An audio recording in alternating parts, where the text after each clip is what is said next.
Ethan Miller used to turn iron into art. Now he couldn't even light the fire.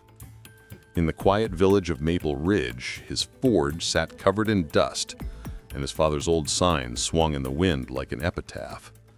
3 years had passed since the man who taught him everything died, and with him, it seemed, Ethan's will to try had died too. The fire, once alive and fierce, was cold. The coals slept beneath a thin layer of ash. Ethan stared at the tools lined up on the bench. Hammers, tongs, molds, all clean, all ready, all useless without his will. Some days, he promised himself he'd start again. Tomorrow, he'd say, watching the sun sink behind the hills. Tomorrow, I'll light the fire. But tomorrow always came and went, bringing only the same silence, the same stillness. Since his father's death, the rhythm of the forge had vanished. Old Robert Miller was the kind of man who began his day before dawn and finished only when the iron turned cold. His hands were strong, his back bent, his eyes steady. Ethan, on the other hand, was the gifted son, the one who could turn metal into beauty, the one with talent. Everyone in the village said he had inherited his father's touch, only gentler, almost artistic. But talent, when left unused, turns into weight. And over time, that weight became guilt. That morning, Ethan held his father's old hammer. The handle was worn smooth from years of work. He raised it for a moment, as if to strike, but the strength never came. Only the familiar emptiness in his chest, too comfortable now to feel strange. Outside, life went on. The sound of wagons, the chatter of neighbors, the laughter of children. Everyone seemed to know where they were going, what they were doing, how to keep moving forward. And him? He stayed there, adrift in his own workshop, surrounded by broken promises.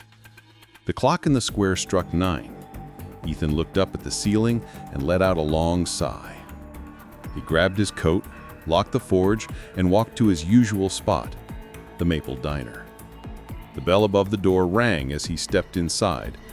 The air smelled of fresh coffee and apple pie.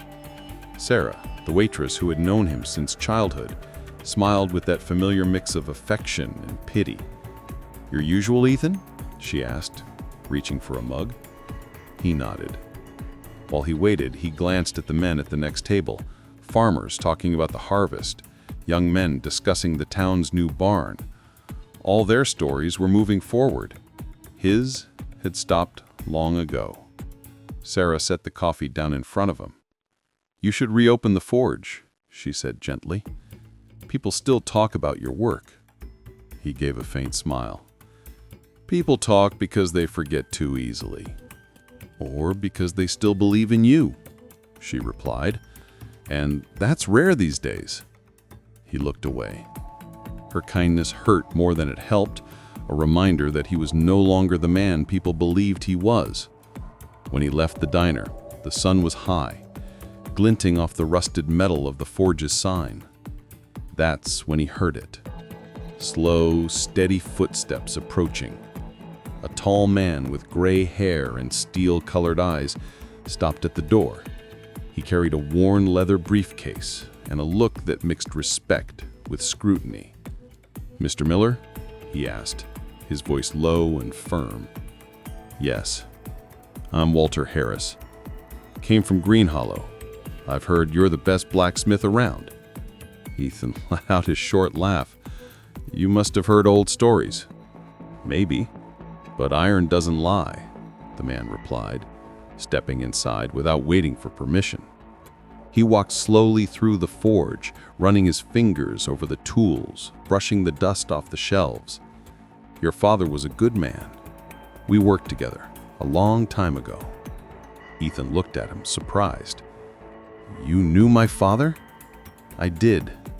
Harris stopped in front of the anvil. "And he taught me something I never forgot. Iron doesn't forgive laziness." A heavy silence settled between them. Ethan felt the weight of those words pressed down on his shoulders. "I didn't come here to judge you, son," Harris said after a pause. "I came because I need a favor." "A favor?" "I've got a big project, a gate for the new church in Green Hollow. But my hands aren't what they used to be. I want you to work on it with me." Ethan hesitated. It had been so long since he'd done any real work that the very thought of starting again felt absurd. "I don't know if I can anymore," he murmured. "There's only one way to find out," Harris said, locking eyes with him. "Iron doesn't shape itself." That sentence echoed in Ethan's mind the rest of the day. When night fell, he returned to the forge. He stood for a long time in front of the cold furnace. He had forgotten the sound fire made when it breathed, the heat, the smell of hot metal, the rhythm of the hammer. He grabbed a handful of coal, tossed it into the furnace, and struck a match. The flame flared up timidly, then grew stronger as if recognizing an old home. Its glow danced in his eyes, and he felt something he hadn't felt in years: life. The first strike was weak, uncertain. The sound echoed through the empty space like a summons. Then came the second, the third. The iron began to take shape, and sweat rolled down his brow. Each blow brought back memories of his father, his scolding, his rough laugh, the steady beat of his hammer. Ethan lost track of time. The world shrank to the anvil, the fire, and the metallic rhythm filling the sleeping village. When the first light of dawn crept in, he looked at the piece he had forged. It wasn't perfect, far from it, but it was his, a tangible fragment of effort, flawed but honest. He sat down exhausted and let out a quiet laugh. "Welcome back," he whispered to himself. Outside, the wind moved through the fields, and the sound of the forge, that old, forgotten music, echoed again through Maple Ridge, announcing that something had awakened. The sun rose in shades of copper as Walter Harris knocked on the forge door. Ethan was still wiping his hands, exhausted from the night before, with the dark circles of someone who had just revived a forgotten piece of himself. "Up early?" Harris said, walking in without waiting for an answer. Ethan gave a faint smile. "Didn't really sleep." "That's good. Means the fire's coming back." Harris walked over to the anvil, studying the piece Ethan had forged. It was rough, but solid. He looked at it with the knowing gaze of someone who valued effort more than beauty. "It's not pretty, but it's honest." Ethan sighed. "I don't have the same touch I used to." "The touch never disappears," Harris replied. "What disappears is respect for the work." He opened his leather case and spread a set of sketches across the workbench. Firm lines, sharp angles, notes scribbled in small, steady handwriting. "This is the project, the new church gate, a tribute to the founders. I want the iron to tell a story, not about faith, but about endurance." Ethan studied the drawings closely. They were intricate, demanding patience and precision. "This will take months." "Maybe, but time passes either way. The question is whether you'll let it pass with purpose or without it." The words lingered in the air, like the echo of a hammer strike still vibrating after the blow. In the days that followed, the rhythm began to return, slow, uneven, but steady. Harris showed up early every morning, with his same firm stride, bringing bread, coffee, and instructions. Ethan lit the fire, heated the metal, and struck hard, while the old man observed, correcting each motion with surgical precision. "Too much force," Harris would say when the hammer came down too heavy. "You don't win against iron. You understand it. And if it doesn't want to yield, then hit it again. But strike with patience, not anger." Those lessons went far beyond the forge. Between strikes, the old man shared stories from his youth, the winter of '72 when he lost everything in a fire and started over from nothing, the wife who died young, the son who never wanted to follow his path. Every story carried the same thread. Life doesn't forgive those who stop trying. Ethan listened quietly. Sometimes he nodded. Sometimes he just kept hammering. But inside him something was shifting. One afternoon, the heat inside the forge was unbearable. Ethan wiped the sweat from his forehead when he heard Harris coughing once, twice before leaning on the bench for support. "You okay?" Ethan asked, concerned. "I'm old, not dead," the man replied, trying to mask the fatigue. "Just forgot my body isn't made of steel anymore." Ethan chuckled, though his eyes betrayed worry. "You should rest a bit. Rest is just abandonment in disguise," Harris said, catching his breath. "If I stop, I start to rust." That line branded itself in Ethan's mind. Rest is abandonment in disguise. For years he had called his idleness a break, time for himself. But now he saw what it really was – fear wearing a gentler name. That night, after Harris left, Ethan stood alone before the fire. The crackling flames seemed to whisper ancient secrets. He raised the hammer and watched the fire's reflection shimmer on the metal's edge. "Understand the iron," he recalled the old man's words. The next strike was steady, measured, sincere, then another, and another. The sound of the hammer filled the workshop, reverberating off the walls like a heartbeat returning to life. For a moment, Ethan lost all sense of time. He didn't think of his father, or the past, or his guilt. Only of the present, the heat, the effort, and the instant between impact and sound. When he finished, he saw that the piece before him was perfect. Not beautiful, but strong. Like him. He smiled, weary but satisfied. For the first time in years, he felt alive and worthy of exhaustion. As the weeks passed, the forge came alive again in Maple Ridge. Neighbors started stopping by, first out of curiosity, then with requests: a broken plow, a rusty hinge, an old tool. Each repair was a small act of reconciliation with his craft, his father, his own dignity. One morning, Sarah, the waitress, arrived with a small request. "Can you fix this lock? It used to be on my mother's door." He took it carefully in his hands. "I can fix it."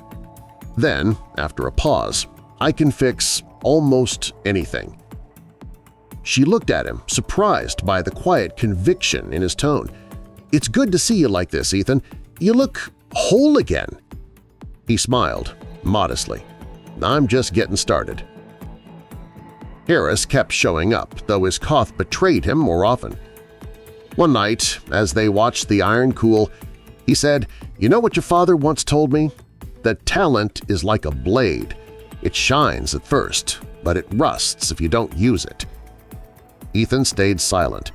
"I think that's why he trusted me, because he knew I didn't have talent, just stubbornness." Ethan looked up. "My father used to say you were the most disciplined man I ever met." The old man smiled faintly. "Discipline is just what's left when passion fades and duty stays." A long silence followed, only the fire crackling, the coals snapping softly. And then Ethan understood what Harris had been teaching him all along. The fire wasn't the enemy. It was the mirror. By late October, the church gate was almost finished. It stood tall and graceful, its curves smooth, its details delicate, as if the iron had been persuaded rather than forced. The whole village started talking about the rebirth of the Miller Forge. But Ethan's pride came from something else. from waking up early without a need for a reason, from feeling his body tired and his mind clear, from looking at the fire and seeing not what he'd lost, but what he could still create. One evening, Harris arrived later than usual. He looked pale but insisted on working. "You all right?" Ethan asked. "I'm fine," he said with a tired smile. "I just want to see this piece finished." They worked in silence until midnight. When the last strike was done, the old man set down his hammer and took a deep breath. "Perfect," he said softly, then added, "Your father would be proud." Ethan looked at him but couldn't speak. He simply nodded, the lump in his throat too heavy for words. That night, Harris left earlier than usual, promising to return in the morning. But morning came, and he didn't. He waited until dusk when a young man from Green Hollow brought the news. Walter Harris had passed away in his sleep. Ethan stood motionless for a long time, the hammer heavy in his grip, his heart weighed down like raw iron. Then he lit the forge. He worked through the night. No breaks, no rest. Each strike was a farewell, each spark a memory. When dawn broke, a small iron cross stood before him. Simple, sturdy, honest. He placed it on the bench and whispered, "Thank you, old friend." Outside, the wind swept through the fields, carrying the sound of the hammers into the distance. And for the first time in years, Ethan felt he owed nothing to the past. The fire was still burning. Winter came early to Maple Ridge. The mornings were wrapped in thick fog, and the distant sound of church bells felt more like a memory than a call. Inside the forge, the heat of the fire clashed with the biting cold outside. Ethan worked in silence, every strike steady and deliberate, without rush, without anger, without the need to prove anything to anyone. Since Walter Harris's death, something inside him had changed. It wasn't grief, it was gratitude. The old man hadn't just left him techniques, he'd left him a way of seeing life. Iron is honest, but it demands reciprocity. Ethan kept the iron cross on a shelf above the anvil. Every morning, before lighting the fire, he'd run his fingers across it, like greeting an old teacher. The forge was alive again. Customers came from all over, farmers, carpenters, travelers. Some asked for tools, others for decorative pieces, but many came just to watch Ethan work. There was something almost hypnotic about the way he moved the hammer, unhurried, unpretentious. Sarah often stopped by, bringing coffee and bits of news from the village. "They're saying you might be asked to restore the old cemetery gate," she told him one day, smiling. Ethan looked up, his tone light. "The cemetery gate, huh? Seems fitting.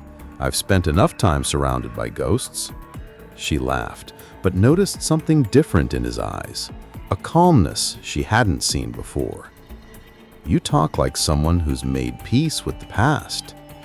"I have, because I learned the past doesn't want apologies. It wants continuity." That same week, he traveled to Green Hollow, carrying with him the finished railing for the church, the last project Harris had designed. The priest welcomed him with quiet respect, and together they installed the ironwork under the pale morning sun. When the job was done, Ethan stepped back. The sunlight glinted off the curves of the metal, glowing with shades of gold and fire. It was a silent masterpiece. Not extravagant, not proud, just true. The priest approached him. "You've put your soul into this," he said. Ethan smiled, still looking at the iron. "It's the iron that put its soul into me." Back in Maple Ridge, the days settled into a simple rhythm. Ethan rose early, fed the fire, worked. In the afternoons, he walked the fields, watching farmers harvest, children play, dogs run. Everything seemed the same, but he was no longer the same man seeing it. Sometimes he thought of his father. He remembered being a boy, sitting in the workshop, watching that man sweat before the coals, hammering with patience. "One day you'll understand," his father used to say. And now, after all these years, he finally did. Work wasn't punishment. It was conversation. Every strike of the hammer was a dialogue between him and the world, between him and time, between him and the man he was becoming. One afternoon, a boy appeared at the forge. Young, thin, his hands greasy, his eyes eager. "Are you Mr. Miller?" he asked. "I am." "They said you teach." "Who told you that?" "A farmer from Green Hollow. He said if I really wanted to learn, I should come here." He studied him for a moment. The boy carried something familiar, the same restlessness, the same doubt he once had himself. "Do you know how to use a hammer?" he asked.